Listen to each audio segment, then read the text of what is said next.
ოცნების შინაგან საქმეთა მინისტრად გელა გელაძე დაინიშნა. დღემდე გელაძე სუსის უფროსის მოადგილის თანამდებობას იკავებდა. მანამდე კი პროკურატურაში, სახელმწიფო დაცვის სპეციალურ სამსახურში, იუსტიციის სამინისტროში და სხვა უწყებებში მუშაობდა. მინდა გაცნობოთ, რომ საქართველოს შინაგან საქმეთა მინისტრის პოსტზე დღეს დაინიშნა ბატონი გელა გელაძე. დიდი მადლობა მინდა გადაუხადო ბატონ პრემიერ-მინისტრ ირაკლი კობახიძეს გამოცხადებული ნდობისთვის. ასევე მადლობა მინდა გადაუხადო ქართული ოცნების გუნდს მხარდაჭერისთვის. ვახტანგ გომელაურმა თანამდებობა დატოვა. ის შინაგან საქმეთა მინისტრის პოსტს 6 წლის განმავლობაში იკავებდა. მედიის წარმომადგენლების, ოპოზიციონერებისა და მომიტინგეების სასტიკი დარბევის გამო გომელაური გლობალურ მაგნიტსკის სიაშია შეყვანილი.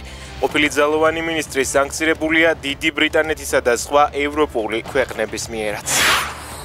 ბაღდადში სოფელ დიმში ხანძარს შუახნის კაცი ემსხვერპლა. ინფორმაციას ინფო იმერეთი ავრცელებს.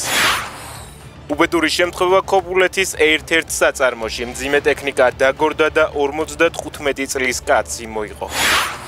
სახელმწიფო დეპარტამენტის განკარგულებით ამერიკის შეერთებულ შტატებში სტუდენტური ვიზების გასაუბრებაზე ჩაწერები შეჩერდა.